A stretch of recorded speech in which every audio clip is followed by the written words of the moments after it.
이게 사실은 양비론으로 볼 사안이 아니거든요. 한쪽은 말도 안 되는 논리를 동원해서 아니 뭐 다 사실이라 치고 한동훈 대표의 가족이 썼고 심지어 한동훈이 썼다 치죠. 그 사실이 아니라고 얘기하지만 익명원칙 게시판이잖아요. 근데 그게 우연치 않게 드러났어요. 그거를 꼬투리 삼아서 제명이라는 징계까지 한다? 그러니까 이건 접촉사고는 했는데 사용시킨 거잖아요. 그리고 국민의힘이라는 정당에 굉장히 비겁한 DNA가 있어요. 예전에 유승민 그렇게 말도 안 되는 이유로 원내대표 쫓겨난 거 아닙니까? 이준석 쫓아낼 때 어떻게 했습니까? 마찬가지로 다 침묵했어요. 또 한 번 국민의힘의 비겁한 DNA가 드러나고 있는 장면인데 그럼에도 불구하고 정당이 제일 무서운 건 선거입니다. 선거에서 폭망하고 박살나고 나면 소선할 구멍 없다. 장동혁 대표도 용 빼는 재주가 있을 수가 없다. 네.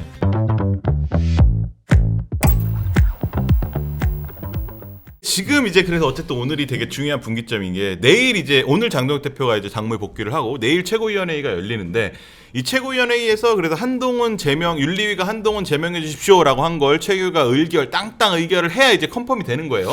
근데 그래서 이제 지금 당내에서는 소장파들도 이거는 정치적으로 해결해야 된다. 서울시 당협위원장들도 집단으로 성명을 내서 이거는 정치적으로 해결해야 된다. 이렇게 얘기하고 있는데 결국 그래서 장 대표가 장악하고 있는 이 최고위의 결단에 따라서 한동훈 전 대표 제명 여부가 최종 확정됩니다. 근데 뭐 이제 우리 뭐 김채국 의원 당사자시니까 우리 박 의원님 같은 경우는 사실 이게 예측력이 굉장히 좋으시잖아요. 어떻게 될 거라고 보십니까? 그냥 할 거라고 봅니다.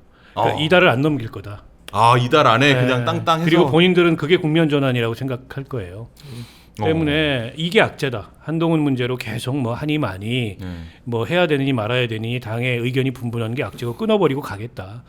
아니 그리고 이제 지금 요즘에 장동혁 대표의 스피커 역할을 하는 사람들이 나와서 다 이 얘기를 하잖아요.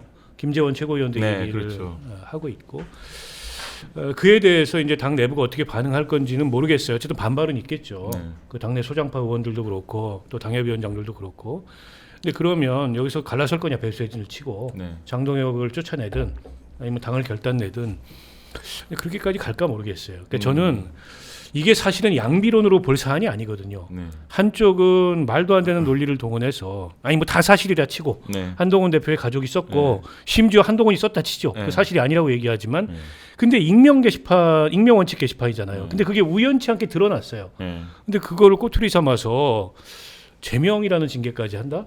그러니까 이건 접촉사고는 했는데 사용시킨 거잖아요. 그렇죠. 딱 적당함지. 말이 안 되는 누가 봐도 그 일종의 폭력에 가까운 그런 행위를 하는 거고 한쪽은 일방적으로 맞고 있는 건데 근데 당내에 최근 들어서의 시선이 뭐냐면 그게 장 대표 단식의 효과인지 모르겠는데 양비론이 늘어났어요. 장동혁도 이렇게 하고 한동훈도 이렇게 해라. 장동혁은 이걸 잘못했고 한동훈도 이게 아쉽다. 이게 이제 한동훈 전 대표 입장에서 좀 뼈 아플 수 있는 어떻게 보면 이제 상황 관리를 좀 되돌아봐야 되는 대목이라고 보고 그리고 국민의힘이라는 정당에 굉장히 비겁한 DNA가 있어요. 예전에 유승민 그렇게 이 소위 말해서 박해받을 때 뭐 물론 이제 대통령 권력이 두려워서 전부 숨죽였겠지만 말도 안 되는 이유로 원내대표 쫓겨난 거 아닙니까? 그렇죠. 그 뭐 증세 없는 복지는 허구다 이 얘기 한마디 했다고. 근데 그때 다 침묵했어요. 그리고 친박들을 막 그 쫓아내야 된다고 얘기했고 그때 뭐 친박 간별사들 총선 앞두고 기세가 대단했잖아요. 그렇죠. 이한구 공관위원장 칼 잡고서 다 잘라내고 다 침묵했어요 그때. 이준석 쫓아낼 때 어떻게 했습니까? 마찬가지로 다 침묵했어요. 지금 또 그 상황이 저는 빚어지고 있는 거고 이게 이제 그 이 또 한 번 국민의힘의 비겁한 DNA가 드러나고 있는 장면인데 그럼에도 불구하고 선거가 제일 무서워요. 정당이 제일 무서운 건 선거입니다. 선거에서 폭망하고 박살나고 나면 저는 뭐 그 소선할 구멍 없다. 장동혁 대표도 용 빼는 재주가 있을 수가 없다. 때문에 무슨 계획이길래 저렇게까지 하나 싶은 의아함이 있어요. 그냥 감정인가? 근데 정치하는 사람이 감정을 앞세워서 저렇게 극단적인 행동을 한다는 것도 그럼 리더가 아니죠. 이해가 안 되잖아요. 저는 한동훈 대표의 지금 상황이 굉장히 본인으로서는 그 답답하고 억울하고 말도 안 되고 그럴 텐데 저는 어차피 벌어진 일이고 그 호시우행이라 그러잖아요. 호시우행해야 된다. 상황을 예리하게 호랑이 눈으로 보되 행보는 무겁고 신중하게. 아니 그러면 기회가 옵니다. 왜냐하면 저기가 탄핵당하고 거의 괴멸 직전까지 갔다가 이준석이라는 37살의 당대표를 탄핵의 강을 건너자고 뽑았던 그런 정당이에요. 그런 여론이 있어요. 국민의힘이라는 정당 내부에. 근데 지금은 이제 막 그 윤호개인 이런 세력들이 많이 들어와 가지고 당원 토양이 많이 오염됐지만 그게 없어진 건 아니거든. 근데 이 장동혁 체제가 폭망하고 야당이 이래서는 안 된다라고 한다면 네. 이제 그동안의 과정에 대한 재평가나 이런 것들이 이루어질 수밖에 없어요, 언젠가. 이제 뭐 그걸 기다리는 수밖에 없다고 보고요. 근데 이제 이렇게 가면 이번 지방선거에서 아마 2018년도 이상의 참패를 당할 가능성이 좀 높다 이렇게 봅니다. 그때는 진짜 뭐 영남, 대구, 경북이랑 제주 빼고는 싹 다 졌던 것 같은데 네. 지금 상황에서 사실 이제 뭐 말씀하신 대로 한동훈 전 대표 제명은 사실상 뭐 이제 거의 확정적이라고 보고 우리 김채고도 사실상 그렇게 되면 당연히 뭐 이제 같이 사실상 제명될 가능성이 매우 높은데 이런 상황에서 지금 이제 그래도 당내에서 그렇고 저번에 이제 그 집회 현장 보니까 정말 많은 분들이 나오셨더라고요. 그래서 친한계라는 세력이라는 게 실존하고 굉장히 비중이 있다는 걸 증명한 셈인데 그리고 이들 세력이 어떻게 움직일 것이냐 이것이 사실상 제일 큰 관심이에요. 사실 많은 군데에서 질문하시는 것 같은데 뭐 아직 구체적인 말씀 안 해주시지만 우리 방향성 정도라도 좀 이렇게 어떻게 알 수 있을까요? 아니 근데 이제 그 지난번 시위에서 그 수많은 사람들이 이제 모였는데 아마 이번 주 토요일도 다시 여의도에서 모여서 네. 집회 시위를 합니다. 그리고 또 2월 8일에는 잠실 그 체육관에서 네. 잠실 체육관에서 토크쇼 한동훈 대표 네, 토크쇼를 하니까 어떻게 보면 이제 3주 동안 계속 그런 행사가 있는 건데 지난주 행사에 뭐 저도 정말 깜짝 놀랐거든요. 이렇게 많은 사람이 모일 수도 있구나라는 얘기했더니 그 반대 시위하러 온 그러니까 윤어게인 세력들 한 몇십 명이 오셨어요. 그분은 자기들끼리 막 하는 얘기가 야 이렇게 사람이 많이 모이는 게 말이 돼? 저건 민노총이 동원한 거야. 이렇게 하다가 또 옆에 사람이 아니야 이건 중국에서 동원한 거야. 중국인들이야. 이런 얘기를 하는 거가 또 영상으로 찍혀서 네. 막 돌고 그래요. 네. 그럴 정도로 굉장히 이제 충격을 받은 것 같은데 그러다 보니까 뭐 이번에 그쪽에서도 총동원령을 내려서 뭐 집회를 방해하겠다. 뭐 그러고 있는 것 같아요. 이번에요? 네, 그러면- 지난번에도 집회 방해한다고 그랬는데 네. 그때는 몇십 명밖에 안 왔거든요. 네. 그러니까 뭐 너무 창피하겠죠. 네. 여기 뭐 몇만 명이 막 욱적욱적 하고 있는데 거기서 그러다 보니까 이제 너무 충격을 받은 것 같긴 한데 네. 모르겠습니다. 어떻게 될지는 좀 지켜봐야 되겠습니다만 이번 주 29일 날 만약에 한동훈 전 대표에 대한 그 제명 결정이 이루어지면 네. 그러면 굉장히 어떤 분노한 민심이 어떻게 될지 흘러갈지는 저는 잘 모르겠어요. 그러나 분명한 건 대한민국의 보수 정당, 주류 보수 정당이 이런 식으로 가짜 보수들에 의해서 이렇게 전행되고 좌지우지된다는 것들은 이건 있을 수 없는 일이죠. 그리고 저는 우리 의원님들도 힘을 좀 내주셨으면 좋겠어요. 대개 보면은 이제 대개 이제 속으로는 저한테 개인적으로 전화가 와서 야 미안해 뭐 지역구에서 내가 어쩔 수 없는데 강성들도 많아서 근데 미안해 뭐 이런 얘기 하시는 분들도 꽤 있어요. 있는데 그래도 당이 이렇게 무너져 내리는 것들을 언제까지 보고 계실 겁니까? 이렇게 가면은 보나마나 지금 지방선거 폭망한다고 그러는데 뭐 과거에도 무슨 샤이 보수니 뭐 이런 얘기 계속 하면서 결국은 다 망했던 거 아닙니까? 2018년에 재연이 될 거라는 거는 뻔한 얘기예요. 지금 달라지지 않으면 정말 우리 주류 보수 정당은 아까 박원석 의원 말씀하신 대로 일본의 자민당처럼 일본 자민당 내에서 자기들끼리 계파끼리 주고받고 하고 옆에 있는 무슨 사회당, 공산당 이런 데는 그냥 들러리 정당 아닙니까? 네. 아니 이렇게 되면 어떻게 되겠습니까? 정말 좀 우리 지지자들도 그렇고 우리 의원님들도 그렇고 보수를 사랑하는 혹은 대한민국의 미래가 보수에게 달려 있다고 생각하시는 많은 분들이 네. 용기를 내셔야 된다. 아까 뭐 비검 얘기도 하셨지만 네. 용기를 내셔야 된다 이렇게 생각합니다. 우리 뭐 김채곤 당사자시니까 뭐 이제 더 그럴 수도 있지만 우리 박 의원님 보시기에는 테러리스트.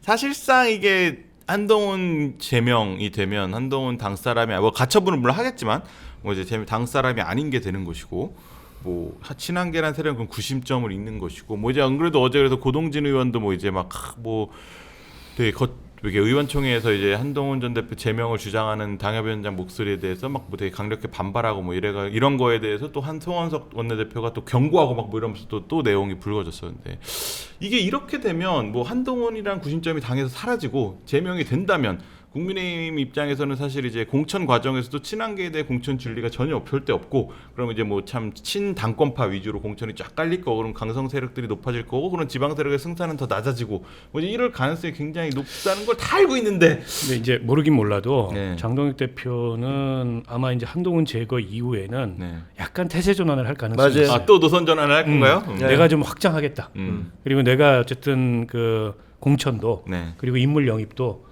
좀 더 적극적으로 개방적으로 하겠다. 그리고 가장 이제 그와 관련해서 지금 장동혁 대표가 의도하는 거는 개혁신당과의 선거연대 그렇죠. 혹은 통합 이걸 네. 거예요. 근데 이준석 전 대표나 개혁신당 입장에서 보기에 본인들도 지방선거가 답답하긴 하지만 저 손을 섣불리 잡았다가 그렇죠. 이준석 대표나 개혁신당에 오히려 그런 자신들의 그동안의 이미지 네. 혹은 뭐 가치 네. 이런 것들이 회복 불가능하게 훼손될 가능성이 있어요. 매우 크죠. 그 모르지 않아요. 당연하죠. 네. 때문에 저는 박근혜 등장하는 순간에 저 단식과의 거리를 바로 뒀다고 보고 아니 차라리 장동혁 대표 체제가 망해서 네. 저쪽에 공간이 열리면 네. 그때 이제 뭐 여러 명이 호명이 될 텐데 이준석이 호명이 될 수도 있어요. 그때를 기다리지 장동혁이 내민 손을 섣불리 잡을 가능성은 없다. 그렇죠. 그리고 지금 저당에 들어가서 누가 출마하겠다 내지는 영입 인사가 되겠다 그럴 사람이 있겠어요. 지금 이 꼴을 보고서도. 제가 보기에는 본인이 태세 전환해서 뭘 해보려고 해도 그게 뜻대로 잘 안 됐고, 왜냐면 모순되거든. 이를테면 뭐 한동훈 전 대표나 김종혁 최고나 이런 당 내부에 좀 합리적인 이 계엄 탄핵에 대해서 목소리를 냈던 세력을 쳐내고 나서 네. 외연 확장을 한다는 게 이게 앞뒤가 안 맞는 얘기예요. 제가 이제 악화가 양화를 구축한다는 말씀을 드렸는데 이게 구조적 악순환의 단계에 접어들어서 네. 나중에 가면 TK, PK 일부하고 고성국만 남아요, 저 당에. 그런 정당이 되는 거예요. 그래서 저는 결국에 장동혁 대표가 윤호개인 세력과 계속 이제 손을 잡고 당을 더 극단적인 정당으로 몰고 나간다고 한다면 당의 의원들과 보수 정당의 수권 능력을 회복해야 된다고 생각하는 사람들은 다른 결단을 할 수밖에 없어요. 저걸 쫓아내든지 네. 아니면 쪼개든지 어떻게 당을 같이 합니까? 그러니까요. 고성국 같은 사람을 안에다 두고서. 그래서 상당 기간 이제 보수 정당이 힘들게 됐고 이게 이제 상대의 불행은 또 나의 행복. 요즘 정치 세태가 그렇잖아요. 그렇죠. 여당 입장에서는 여유로워요. 사실은 여당 내부에도 그동안에 여러 가지 논란과 악재와 위기들이 있었어요. 그렇죠. 정권 초에. 공천원금 이런 거 정말 큰 건데. 근데 그때마다 그걸 다 덮어줬습니다. 장동혁 대표나 국민의힘에서. 그렇죠. 때문에 제가 아까 이제 1.5당 체제 이 말씀을 드린 이유가 이미 그 빨간불이 들어왔습니다. 이 빨간불이 들어왔는데 그걸 모르고서 계속 이렇게 가면은 이제 그 1.5당 체제 완성이 어떻게 되냐면은 국민의힘에서 네. 조금 보수 정당에서 보수 진영에서 네. 건전한 생각을 가지고 맨정신 가지고 정치해 보려는 사람들이 여기 포기하고 넘어갑니다. 그래서 이제 그게 더 악순환을 부르는 거예요. 그렇게 인재들이 넘어가기 시작하면은 여기는 진짜 그런 사람들만 남아서 그게 또 다른 이탈을 부르고 그렇게 된 겁니다. 때문에 굉장히 큰 지금 고비에 놓여 있다고 보고, 근데 이게 뭐 정치적인 어떤 절충이나 정치적인 해법이 보이질 않아요. 네. 그런 생각을 지금 안 하기 때문에 저분들이, 그래서 당내의 기대나 이런 것과는 다르게 계속 이 악순환이 계속되고 있다고 보고, 어제 그 만났던 모 중진 인사가 그런 얘기를 하더라고요. 우리 당의 대표가 장동혁인지 고성국인지 모르겠다. 이런 한탄이 나올 정도예요. 이게 얼마나 심각한 문제입니까? 그렇죠. 근데 이게 저게 진짜 가슴이 아프거든요. 왜냐하면 패널들 만나면 민주당 패널들이 뭐 막 희색이 만면하잖아요. 아니, 그렇지 않아요. 야. 대한민국 정치가 망가지는 건데. 그러니까 우리가 뭘 하든 간에 국민의힘 저러니까 그러니까 걱정 안 해도 되네. 라면서 이제 웃으면서 심지어는 뭐 우리가 장동혁이다 뭐 장동혁 장군님 뭐 이렇게 조롱을 하는 걸 보면 진짜 가슴이 아프거든요. 야, 어떻게 보수 주류 정당이 이 모양 이 꼴이 돼버렸나 이런 생각이 들고, 근데 보면 장동혁 대표와 지금 지도부는 민주당과 싸우는 게 아니라 한동훈과 싸우잖아요. 그렇죠. 모든 에너지의 80%는 한동훈이에요. 한동훈 몰아내는 게 지상 과제야. 그리고 그 배후에는 윤석열이 있잖아요. 네. 따지고 보면 지금 현재 한 라인으로 가는데 이호선 당무감사위원장, 그다음에 윤민우 윤리위원장, 그 위에 지금 장동혁 지도부, 그리고 그 위에 누가 있습니까? 결국 윤석열, 김건희가 있는 거 아닙니까? 네. 그래서 지금 어떤 얘기들이 막 나오냐면 그 이른바 극우 그 뭐랄까 이데올로그들 이런 사람들이 페이스북 같은데 장동혁을 사무총장으로 찍어준 것은 윤석열이었다. 그러니까 쉽게 얘기하면 이 적통이다 이게. 네. 장동혁은 한동훈의 픽에 의해서 출세한 사람이 아니라 윤석열 전 대통령께서 그또 그렇게 연결되나요? 이렇게 또? 사실상 찍어준 이런 사람이다. 근데 이것도 어느 정도 일리는 있어요. 왜냐하면 그때 당시에 0.5선인 사람이 갑자기 등장해서 그 나경원 의원 그 쫓아내는데 연판장에 서명했잖아요. 네. 그렇게 서명을 하고 난 다음에 그 한동훈 대표가 비대위원장으로 왔을 때 사무총장으로 왔으니까 아마 친윤들이 많이 밀었던 걸로 알고 그 다음에 그 용산 대통령실에서도 밀었던 걸로 알아요. 네. 그러니까 장동혁은 원래부터 윤석열의 픽이었나라고 생각할 수도 있죠. 그러니까 지금 그쪽에서는 계속 그 서사를 만들어가고 있어요. 윤어게인은 이제 법률적으로 안 될 것 같은데 그러면 이 윤어게인의 대행자가 누구냐? 장동혁이다. 장동혁이고 그러다 보니까 밑에 있는 사람들 다 보면 친윤석열의 핵심인 사람들이 지금 당무감사위원장과 그 다음에 윤리위원장을 하고 있잖아요. 네. 그러니까 지금 어떻게 보면 국민의힘은 그냥 윤어게인 당으로 가고 있는 거예요. 아니라고 겉으로는 아니라고 주장하고 그 다음에 신동욱 최고 같은 경우는 우리는 한동훈도 짜내고 윤석열도 쳐내고 그렇게 갈 거야라고 주장을 해요. 네. 그런 얘기들을 한다고 그러더라고요. 네. 근데 그게 됩니까? 그건 불가능한 얘기고 아까 박 의원 얘기하신 대로 제명하고 나면 분명히 무슨 당 개혁안 이런 거 얘기할 거예요. 당명 바꾸는 거. 그다음에 뭐 청년 어떻게 우리 공천 어떻게 하겠다. 맨날 하는 얘기죠. 문호를 열겠다. 그 누가 관심 있습니까? 그리고 그렇게 되면 분명히 저 윤어게인에 동조했던 사람 있잖아요. 전광훈 세력, 그다음에 우리공화당 세력, 그다음에 황교안 세력. 이 사람들이 야 우리가 너 도와줬으니까 청구서 내밀 거 아닙니까? 우리 공천 줘. 고성국 씨는 30석 내놔야 된다고 얘기하잖아요. 당선 가능한 곳에서 이제 지방선거에서 영남에서 30석을 내놔라. 그렇다는 이렇게 얘기하고 있으니 아까 얘기한 대로 그 모순 이러지도 못하고 저러지도 못하고 그냥 달려갈 수도 없고 여기서 내려오자니 물려 죽겠고 이런 상황이 가고 있는 거죠 지금. 야, 황교안 전 총리는 평택에 공천 받겠는데요? 이사 가셨던데요?